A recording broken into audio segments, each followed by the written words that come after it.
பீகாரில் எலெக்ஷனை ஒட்டி சர்வேக்காக போயிருந்தேன்.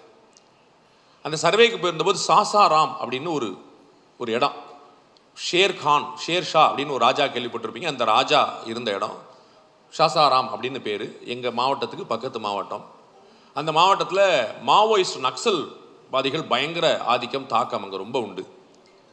அங்கே அந்த மாவட்டத்துக்கு எஸ்பிக்கள் வந்தாங்கன்னா 2 மாதத்தில் 3 மாதத்தில் டிரான்ஸ்ஃபர் வாங்கிட்டு ஓடிடுவாங்க. எஸ்பிக்கள், காவல்துறை சூப்பரிண்டென்ட்ஸ் ஓடிடுவாங்க. நான் அங்கே எலெக்ஷன் சர்வேக்காக போயிருந்தபோது அங்கே எஸ்பி வீட்டுக்கு போயிருந்தேன். அந்த எஸ்பியோடைய அந்த சர்வீஸ் லிஸ்ட் பார்த்தா 1 வருஷம் கிராஸ் பண்ண எஸ்பியே கிடையாது. ஒன்று ஓடிடுறான், இல்லாட்டி அடி வாங்கிடுறான், இல்லாட்டி இல்லாமல் போயிடுறான். அப்புறம் இந்த எஸ்பி வந்தார், ரொம்ப யங் சாப், ரொம்ப சின்ன பையன். அவர் அவருடைய குடும்பத்தை பட்னாவில் விட்டுட்டு அவர் மட்டும் தனியாக அங்கே இருந்தார். பயங்கர பாதுகாப்பு. நான் ஏற்கனவே சொன்னேன், ராஜராஜேஸ்வரம் மதில் மாதிரி அவ்வளோ பெரிய பாதுகாப்பு இடையில டவர்லாம் செக்யூரிட்டி டவர்லாம் போட்டு வச்சுட்டு அதெல்லாம் உட்காந்து பார்த்துருந்தேன். அதை அவரை போய் பார்த்து எப்படி இருக்கீங்க, ஹேண்டில் பண்ணுறீங்கன்னு கேட்டபோது ஒரு சின்ன டெக்னிக் யூஸ் பண்ணேன், அதனால கொஞ்சம் சரியாச்சுன்னு. என்னங்க டெக்னிக் யூஸ் பண்ணீங்க அப்படின்னா, அந்த ஷேர்ஷா யூஸ் பண்ண கோட்டை அங்கே இருந்துச்சு, இன்னமும் இருக்கு. அந்த கோட்டை தான் இந்த நக்சல்களுடைய பதுங்கு இடமாக இருந்துச்சு. அந்த கோட்டை மலை மேலே இருந்துச்சு. அப்போ அதெல்லாம் அவங்க ஆக்கிரமிச்சு பண்ணினாலும் இங்கேருந்து யாராலையும் போக முடியல.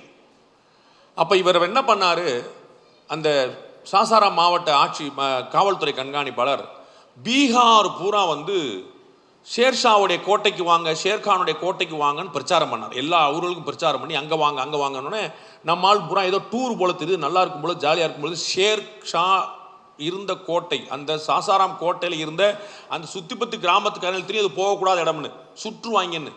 அதனால் என்னோட இவனை வச்சு பிரயோஜனம் இல்லை, வெளியூர்காரங்களை பூரா வான்னு பூரா ஜோடி ஜோடியாக டூர் கிளம்பிட்டான். ஆட்களுடைய ஃப்ளோட்டிங் வர வர வர வர அவர்கள் பதுங்க வேண்டியதாக இட்டு அவர்கள் பின்வாங்க வேண்டியதாக போச்சு. 2 விதமாக பண்ணார். ஒன்று துப்பாக்கி மூலமாக பண்ணார், அது தனிக்கதை, இந்த இடத்துக்கு தொடர்பில்லாது.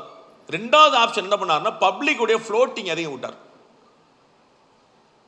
ஏன் ராத்திரியில் திருட்டு நடக்குது?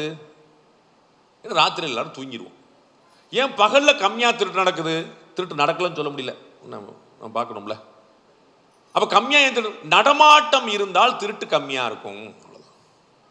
கோயில்களுக்கு ஆள் வந்துக்கிட்டே இருந்தால் அது சாதாரணமாக சரியாயிடும்.